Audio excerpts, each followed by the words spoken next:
Yo YouTube, it's your boy Premier back today with another banger, and in today's video we're going to be going over the best point guard build for boot camp and the best point guard build period in NBA 2K21. Whether you're playing comp stage, pro-am, or even just the park, this build is a Demi. But first things first, before we get too far into the video, smash that like button, subscribe to the channel if you're new, and make sure to turn the post notifications on so you don't miss the next banger. Now, getting straight into this build, a lot of point guard builds, they try to do too much when they make a point guard. This point guard build is simple. It is going to be one of the best play sharp style builds. It can ISO, it can come off screens, it can do whatever you need it to do at the point guard position, and it does it at the best rate. This build ends up with a 99 speed, 99 acceleration, 95 ball control, 95 three-pointer. It is one of the most dominant play sharp builds in the game. Make it a point guard. Handed jersey number is all up to you. Straight into the skill breakdown. Honestly, for boot camp, if I'm being real, I would want to choose this pure yellow if I was strictly just making it like boot camp, if I knew I could shoot with that 3-ball. But honestly, that 3-ball is kind of shaky. Anything under like a 90 3-pointer or even 85 is shaky. You have to go with the half green, half yellow pie chart. It is the best for boot camp. It is the best for any point guard position. Hall of Fame shooting and Hall of Fame playmaking badges hit different. Hall of Fame ankle breaker, Hall of Fame range extender. I could go on, but instead we're just gonna get straight into the physical profile. There's really only two you need to look at. The one up from the bottom, speed, acceleration, and vertical, or you can just do pure speed and acceleration. And honestly, for this pie chart, there is no other, in my opinion, that you need to look at. Don't waste your time, just pick the top one. It's the best. Now, getting straight into these attributes. Pay close attention, pause it at any time you need. I'm gonna try to do this as fast as possible. Max out the driving layup. The close shot, we're going to play around with a little. Honestly, keep it in the 70-80 range. Really, it's up to you. Max out the driving dunk. If you're going for finishing, the max you can get here is 9. So in my mind, I'm like, that's honestly pointless, especially with only a 64 driving dunk. It really feels pointless to go for finishing badges when you're gonna have a 95 3-ball. I know it only says 87 here, but once we are done with this build, you will end up with a 95 3-ball. If I'm not mistaken, it's like even a higher midi. Could even be like a 97, 99 midi. Don't quote me on that. But the ball control will end up at a 95. So max out your ball control, max out your pass accuracy, upgrade your post moves to a 44 so you get 22 playmaking. Max out the perimeter D, max out the lateral quickness, max out the steal, and then upgrade the defensive rebounding to a 64. Come up here back to the top and put your remaining attributes in your close shot. This is my exact point guard build that I play with on stream, but I sat here and labbed it for a little bit and I found a better version. Like I said, if you want finishing, this is the most I'd recommend on finishing. You know, a 5 to 7, you know, come down here, chop off the steal a little if you need extra attributes. If you absolutely have to have finishing badges, don't do no more than 7. Anything else, in my opinion, is just pointless. That is how I would do the offensive version of this build. 7, 25, 22.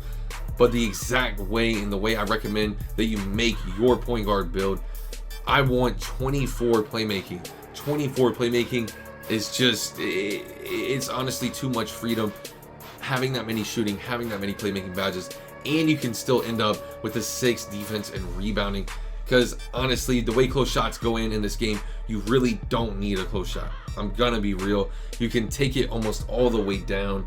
79 driving layup is plenty. At 99 overall, you'll have the Curry layup and you'll have extra layup packages to go with. At 80, you've already heard 95 3-pointer, 95 ball control, and the build just gets better here. For the body shape, there's only a few you need to look at as well. Slight, compact, or defined. You know, anything else is a waste of your time. Slight, in my opinion, it's a tad smaller, and you want to avoid body contact as much as possible. Being a play sharp, trying to create space, trying to get the crab, you know, stuff like that. For the height, I know a lot of people are going to call me crazy. It's not 6'3", it's not 6'4", it's not 6'5". Anything higher than 6'5" at 99 overall, you won't even be able to speed boost with, but you can still do the speed boost glitch. But what I decided to do for this build is come all the way down to 6'1", and when we go ahead and move on to the arms, I will end up with a 95 ball control at 6'1", you'll end up with a 99 speed, 99 acceleration. Drop your weight all the way down to 165, so that way you have maximum speed, maximum acceleration, and you're still as heavy as possible. You never know what 5 extra pounds could do. Anyways, it's on to the wingspan. If you're any type of comp guard, you know, especially on a build like this, never look at maxing your arms.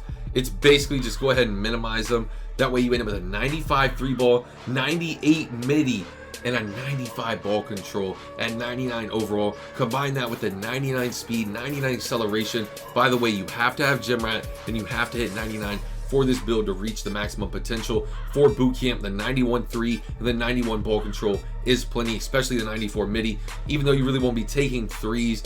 For boot camp, you could look at playmaker takeover just so you could get your takeover faster if you're going to be throwing lobs. Shot creator takeover isn't bad for the long-term purposes of this build, but in my opinion, if you're any type of comp stage guard, you already know spot up shooter. Sharp takeover is hands down the best for any type of point guard. It's a no-brainer there. And as you can see, you have built a playmaking shot creator similar to Stephen Curry and Damian Lillard.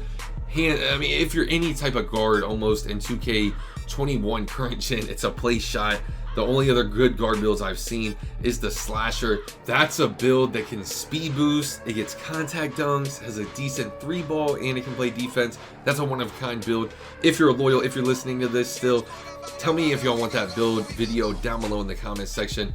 For your one finishing badge, it's really all preference. Consistent finisher, acrobat, contact finisher, showtime, even maybe a little pro touch, giant slayer are all decent badges.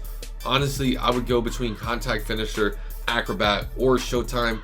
For the purposes of boot camp, go showtime. That way you can boost your teammates takeover. You never know, your interior catching one lob could be the difference between winning boot camp or not. You never know.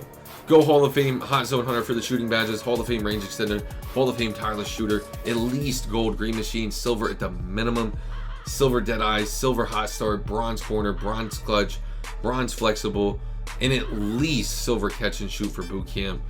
I'm not gonna lie, you could take down the Deadeye, could take down the Hot Start, do Hall of Fame Catch and Shoot.